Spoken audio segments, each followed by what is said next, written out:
বিএনপির মৃত্যু ঘণ্টা বেজে গেছে, এটা আমরা আগে বলেছি, তাদের মৃত্যু ঘণ্টা আরো জোরে বাজতেছে ইনশাআল্লাহ। এবং আওয়ামী লীগের পরিণতি বিএনপির পরিণতি হবে। প্রত্যেকটা মানুষের হিসাব যদি নেওয়া হয়, প্রত্যেকটা মানুষের যেই টাকা চাঁদাবাজি করেছে এই টাকা দিয়ে একসাথ করে বাংলাদেশের আগামী নতুন একটি সুন্দর রাষ্ট্র বিনির্মাণ থেকে শুরু করে উন্নত রাষ্ট্রে আপনাদের পরিণত করা যাবে। এই টাকা দিয়ে আপনারা চাঁদাবাজি দুর্নীতি করেছেন এই গণ অভ্যুত্থানের পরে বাংলাদেশে। আপনি যদি ভয় পান, কাকে ভয় পাচ্ছেন আপনি? আমরা তো ভারতকে ভয় পাই না? আমরা কি দেশে চলাফেরা করি না? আমাদের কি স্নাইপার ওই সময় 5 তারিখের পর 8 তারিখ পর্যন্ত গুলি করার জন্য ঘুরে নাই? অসংখ্য স্নাইপারের মধ্য দিয়েই তো আমরা জীবন অতিক্রম করেছি। ইদানিং শুনলাম বুলেট প্রুফ গাড়ি কিনেছে তারা। তো আপনার যদি বুলেট প্রুফ গাড়ি হয়, বাংলাদেশের 18 কোটি মানুষের জন্য তো বুলেট প্রুফ ট্রেন থেকে পাবলিক সার্ভিস সবগুলোকে আপনার বুলেট প্রুফ করতে হবে। আমরা এমনি একটি কাঁটাতারের বেষ্টনীর মধ্যে রয়েছি। সীমান্ত থেকে শুরু করে বাংলাদেশের সিভিল সার্ভিস থেকে শুরু করে প্রত্যেকটা জায়গায় আমাদের জীবন বিপন্ন অবস্থায়। আপনি যদি এগুলো নিশ্চয়তা বিধান না করতে পারেন, তাহলে আপনার ওই দেশের ক্ষমতা নেওয়ার চিন্তার অধিকার আপনার আসতে পারে না।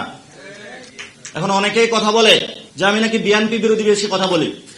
আরে ভাই, আপনার মধ্যে এত দুনিয়ার ময়লা আপনি লাগিয়েছেন, জনগণের সংস্কারের বিরুদ্ধে আপনি গিয়েছেন, গণভোটের বিরুদ্ধে আপনি যাচ্ছেন। আপনার সাথে তো সমঝোতা জোটের দূরের কথা। বিএনপির মৃত্যু ঘণ্টা বেজে গেছে, এটা আমরা আগে বলেছি, তাদের মৃত্যু ঘণ্টা আরো জোরে বাজতেছে ইনশাআল্লাহ।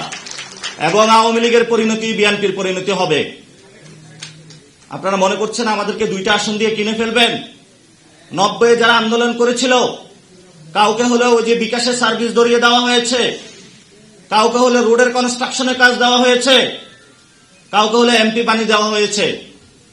আপনি 2টা আসন দিয়ে 3টা আসন দিয়ে আমাদের কিনতে চাচ্ছেন? এই স্বপ্ন বাংলাদেশে আমরা জীবিত থাকি বাস্তবায়িত হবে না। নামেন না মাঠে।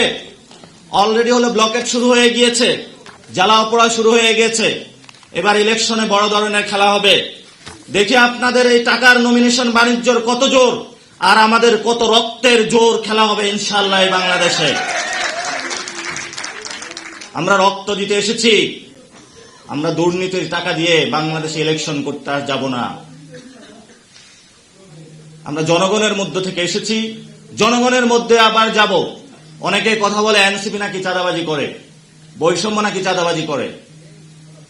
আর এরা কত টাকা চাঁদাবাজি করছে আপনাদের প্রত্যেকটা মানুষের হিসাব যদি নেওয়া হয়, প্রত্যেকটা মানুষের যেই টাকা চাঁদাবাজি করেছে এই টাকা দিয়ে একসাথ করে বাংলাদেশের আগামী নতুন একটি সুন্দর রাষ্ট্র বিনির্মাণ থেকে শুরু করে উন্নত রাষ্ট্রে আপনাদের পরিণত করা যাবে। এই টাকা দিয়ে আপনারা চাঁদাবাজি দুর্নীতি করেছেন এই গণ অভ্যুত্থানের পরে বাংলাদেশে।